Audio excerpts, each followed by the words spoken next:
আমি ৬০০ পিস সোনালী মুরগি নিয়ে উঠাইলাম। ওই ব্যাচে আমার ৩২,০০০ টাকা লস হয়ে গেল।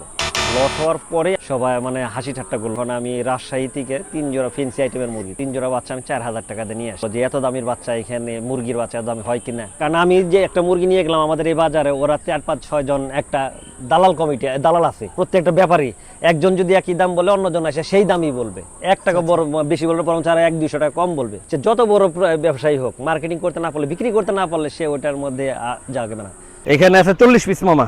৪০ পিস কি এগুলো? ৪০ পিস সব টাইগারের বাচ্চা, এগুলো সব টাইগার মুরগি। হ্যাঁ, অরিজিনাল টাইগার এগুলো সব। এগুলো মিতরা যাচ্ছে। আচ্ছা আচ্ছা, মিতরা থেকে খুঁজ পেলো কিভাবে মামা আপনি? এই যে মিতরা কিভাবে খুঁজ পাইছে, মুরগির সেক্টরটা পালতে গেলে প্রথম ৫ থেকে ৬ মাস ইনভেস্ট করতে হবে, কারণ মুরগি আনার পরে এটা ডিম দেয় না বা এটা থেকে বাচ্চা বাইর করা যায় না। এখন নতুন উদ্যোক্তাদের ভিতরে একটা নতুন মাথা গরম থাকে কি, তারা ২-৪-১০-২০ পিস পালার সাথে সাথে একটা মেশিন কিনতে চায়, ইনকিউবেটর মেশিন কিনতে চায়। মাথা গরম করে কেউ ইনকিউবেটর মেশিন কিনা যাবে না। যখন করোনা প্রথম দিকে শুরু হলো, করোনা প্রথম দিকে আমার আগে যে ব্যবসাটা ছিল মোবাইলের ব্যবসা, ওটা একটু মার খেয়ে গেলাম। চিন্তা ভাবনা করলাম যে করোনার মধ্যে বাসায় কিছু করে আমি ৬০০ পিস সোনালী মুরগি নিয়ে উঠাইলাম। ৬০০ পিস উঠানোর পরে ওই ব্যাচে আমার ৩২,০০০ টাকা লস হয়ে গেল। লস হওয়ার পরে আমার মনটা ভেঙে গেল। আমার আশেপাশে যারা ছিল, আমার রিলেটিভ, আমার ফ্যামিলি, সবাই আমাকে বললো না এটা হবে না, অন্তত ছাদের উপরে হবে না। তখন আমি চিন্তা করলাম ঠিক আছে দেখি এটা হয় না, যখন আমি আরো একটু চেষ্টা করি। তখন আমি রাজশাহী থেকে ৩ জোড়া ফেন্সি আইটেমের মুরগি, তার মধ্যে ১ জোড়া ছিল সিল্কি আর 2 জোড়া ছিল কলম্বিয়ান লাইট ব্রাহ্মা, ৩ জোড়া বাচ্চা আমি ৪,০০০ টাকা দিয়ে নিয়ে আসি। সবাই হাসি ঠাট্টা করলো যে এত দামের বাচ্চা এখানে মুরগির বাচ্চা দামি হয় কিনা, এভাবে চলবে কিনা, এটা কিসের জন্য আনলা তুমি? তখন আমি বললাম দেখি পাইলে কি অবস্থা হয়। আসলে মুরগির সেক্টরটায় পালতে গেলে প্রথম ৫ থেকে ৬ মাস ইনভেস্ট করতে হবে, কারণ মুরগি আনার পরে এটা ডিম দেয় না বা এটা থেকে বাচ্চা বাইর করা যায় না। পরে আমি ধৈর্য সহকারে ৬ মাস ওটা পালার পরে ওটা থেকে প্রথমে ডিম পাই, ডিমের থেকে বাচ্চা উৎপাদন করি। প্রথমে আমি ৩ পিস বাচ্চা পেয়েছিলাম। ৩ পিস বাচ্চা আমি ডাক্তার ছিলাম, ডাক্তারের কাছে আমি 3 পিস বাচ্চা বিক্রি করি ২৫০০ টাকা। ওইটা আমার উৎসাহ জায়গা দেয় আর কি। ওই ডক্টর আবার ভেটেরিনারি ডক্টর ছিলেন, উনি আমাকে আর একটু উৎসাহ দিলেন যে শাহিম ভাই হবে এটা, আপনি লেগে থাকেন। অনুভূতি আর কি, ওই ২৫০০ টাকার অনুভূতি অন্যরকম ছিল যে এই 3 পিস বাচ্চা ২৫০০ টাকা আমি সেল করলাম। এটা তো আশ্চর্যজনক ব্যাপার, ৩ বছর আগের ঘটনা এটা। ওইখান থেকে আস্তে আস্তে আল্লাহর রহমতে এখন নিজেই উৎপাদন করবি ডিম, নিজে ডিমের থেকে বাচ্চা উৎপাদন করে ইনশাল্লাহ ভালো। আসলে প্রথমে আমি খামারের নামটা দিয়েছিলাম আমার নামের উপরে দিয়ে, শাহিমের শৌখিন খামার। কিন্তু চিন্তা করলাম আসলে আমার বয়স হয়ে গেছে, আমি একটু মেনটেন করতে পারবো না, পরবর্তী সময় হয়তো আমার ছেলে বা আমার ফ্যামিলি যারা তারা মেনটেন করবে, সেই দিকে চিন্তা করার পর আমি একটু নামটা চেঞ্জ করে শখের খামারে দিলাম আর কি। শখের খামারে করে ওইটাই আমার এটা এখন মোটামুটি সারা বাংলাদেশের প্রায় সব ডিস্ট্রিক্টে মোটামুটি জানাশোনা হয়ে গেছে। সিঙ্গার বাজারের সাথেই আমার মানিকগঞ্জ জেলা সিঙ্গার থানা সিঙ্গার বাজারের সাথেই লাগানো আমার এই খামারটা। করোনা মায়ের খাওয়ার পরে ব্যবসা বন্ধ হওয়ার পর আমি বাসায় বসেছিলাম অনেক দিন। বসে থাকা প্রথম চিন্তা করলাম বাসায় বসে থেকে কি করা যায়। নেট ঘাটাতে, নেট ইউটিউব বিভিন্ন জায়গায় দেখতেছি যে কি করা যায় ওই সময়টার মধ্যে। তখন ওই সময়টার মধ্যে চিন্তা ভাবনা করলাম, আমার তো জায়গা ছিল না আশেপাশে, তখন যে বাসার ছাদের উপরে কিছু একটা করা যায় কিনা। অনেকে বললো কবুতর, বললো আমি কবুতর কিন্তু এক্সপেন্সিভ, এক একটা কবুতর 2 লাখ 3 লাখ টাকা দাম পর্যন্ত আছে আমি জানি। আমার তখন চিন্তা ভাবনা করলাম তাহলে আমি মুরগি নিয়ে একটা কিছু করি। তখন আমি সোনালি এই ফেন্সি আইটেমটা নিয়ে আমি চিন্তা ভাবনা করি নাই। তখন আমি চিন্তা ভাবনা করছিলাম সোনালি আইটেমটা নিয়ে, হয়তো 2 মাস 65 দিন 60-65 দিন পারলে এটা থেকে একটা প্রফিট আসবে। কিন্তু যে কথা কাজে ওদের সাথে ইয়ের সাথে মিল হয় না। আমি নিজে বাস্তব প্রমাণ, কারণ যে পরিমাণ টাকা ইনভেস্ট হয় আর কি 60-65 দিনে ওই পরিমাণ টাকা পাওয়া যায় না। সবচাইতে বড় কথা হলো এগুলো যে আমি বাইরে তৈরি করবো যে মার্কেটিং করতে না পারি, তখন একটা বড় প্রবলেম। আমি একটা জিনিস সেল করতে গেলে একটা সিন্ডিকেটের আওতায় পড়তে হয়, কারণ আমি যে একটা মুরগি নিয়ে গেলাম আমাদের এই বাজারে, ওরা 4-5-6 জন একটা দালাল কমিটি, দালাল আছে প্রত্যেকটা ব্যাপারী। একজন যদি একই দাম বলে অন্যজন আসে সেই দামই বলবে, 1 টাকা বড় বেশি বলবে, বরং তারা 1-200 টাকা কম বলবে। সে যত বড় ব্যবসায়ী হোক, মার্কেটিং করতে না পারলে, বিক্রি করতে না পারলে সে ওইটার মধ্যে যাবে না। তারপরে ওই সময় আমি আস্তে আস্তে এটা আর কি ফেন্সি আইটেমের দিকে ঢুকে গেলাম। আর ফেন্সি আইটেমে ঢোকার পরে এই ফেন্সি যে বাচ্চাগুলো আমাদের এলাকায় বিক্রি করা যায়, অনলাইনে বিক্রি করা যায় এবং বিভিন্ন জেলায় যারা এটার সাথে রিলেটেড তাদের কাছে আমি এগুলো সেল করি। সবচেয়ে বড় শিক্ষণীয় জিনিস হলো খামার যদি কেউ শুরু করতে চায়, আমার বাস্তব জীবনের অভিজ্ঞতা থেকে, কেউ খামার শুরু করতে গেলে একাধারে বড় করে কেউ যেন না করে, ছোট আকারে করতে হবে। ছোট আকারে করতে হবে 5টা 10টা 15টা, কেউ জানে 2-4-500 দিয়ে শুরু না করে, 1000-2000 পিস দিয়ে শুরু না করে। ছোট দিয়ে শুরু করলে কি ওইটা থেকে একটা বাস্তব অভিজ্ঞতা পাওয়া যাবে। ওটা যদি সাকসেসফুল হয়ে যায় ওটা থেকে একটা ভালো অভিজ্ঞতা পাওয়া যাবে, আর যদি ব্যর্থ হয়ে যায় তাও বোঝা যাবে ওটা কিসের জন্য ব্যর্থ হলো আর কি। কিন্তু বড় আকারে করতে গেলে ওইখান থেকে যে লসটা হবে, লসটা কাটা উঠতে অসম্ভব না, একজন নতুন উদ্যোক্তার ব্যাপার। যে কেউ আমাদের কাছে যদি বাচ্চা কিংবা ডিম কিংবা পরামর্শ নিতে আসে, তাহলে আমরা তাদেরকে সঠিক পরামর্শ দিই। আমরা বলি যে অল্প দিয়ে শুরু করেন। কেউ বিশেষ করে কেউ যদি ডিম নিতে আসে, আমরা তাদেরকে ডিম দিই না, কারণ ডিমে কেউ গ্যারান্টি ওয়ারেন্টি দিবে না।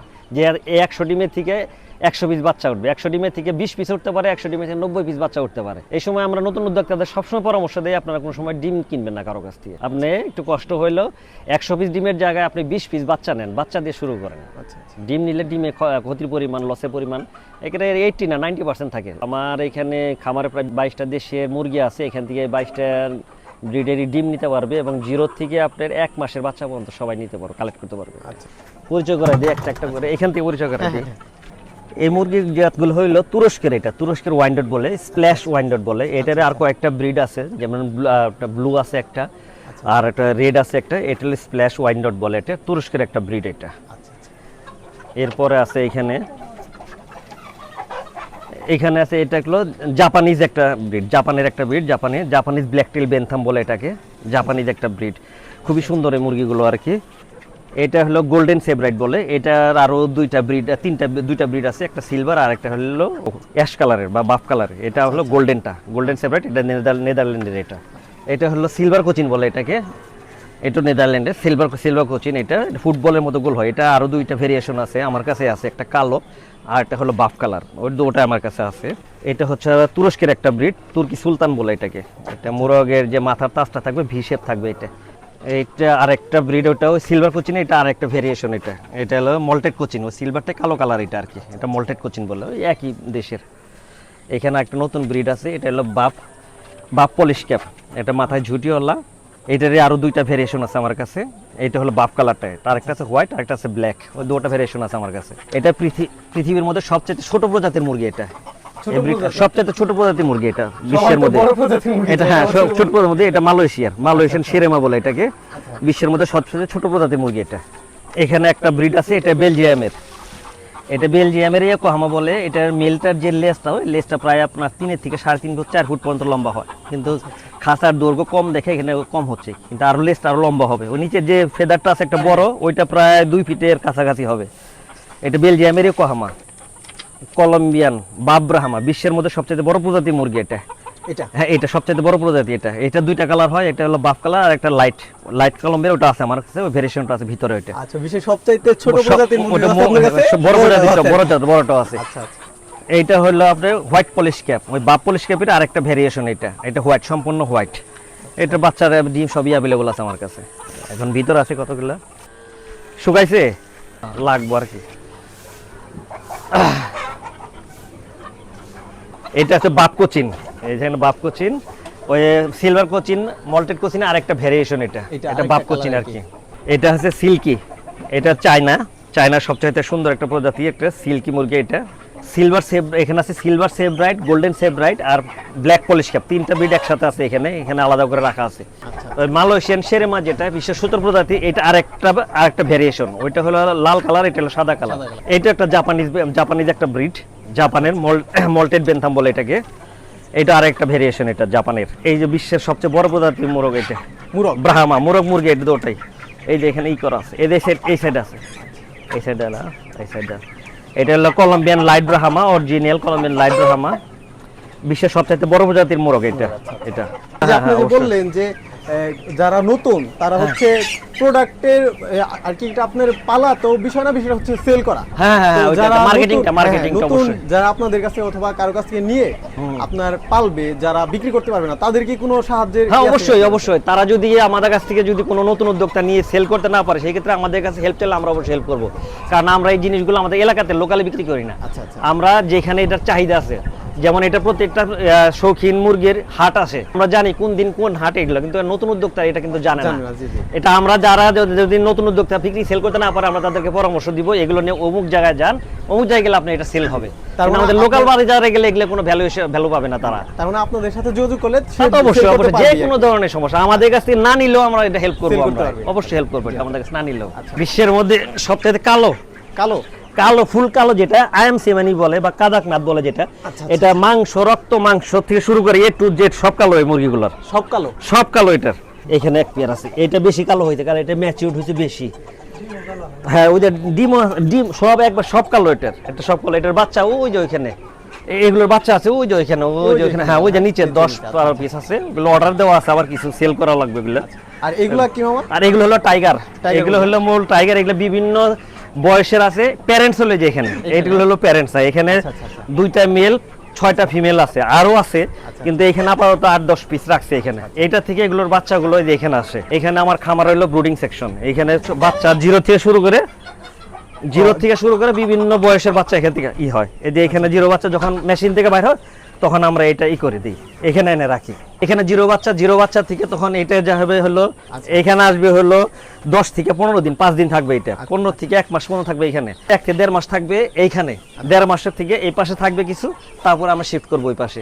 কারণ জিরো বাচ্চার সাথে 1 মাসের বাচ্চা মিল হবে না, মারে ফেলবে আর কি, আলাদা আলাদা করে এগুলো এই ব্রুডিং সেকশন থেকে কমপ্লিট হওয়ার পর বাচ্চা আমরা তারপর ডান সাইডে আমরা রেফার করি। এটা মানে বাসায় বসে না থেকে, হতাশ না হয়ে, চাকরির পিছনে না ছুটে অল্প করে এটা শুরু করেন। আর প্রত্যেক নতুন উদ্যোক্তাদের বলি অল্প করে শুরু করে দেখেন, আপনার যদি এটা গেইনার হন, এটা যদি সফলতা পান, অবশ্যই বড় করে আস্তে আস্তে শুরু করবেন।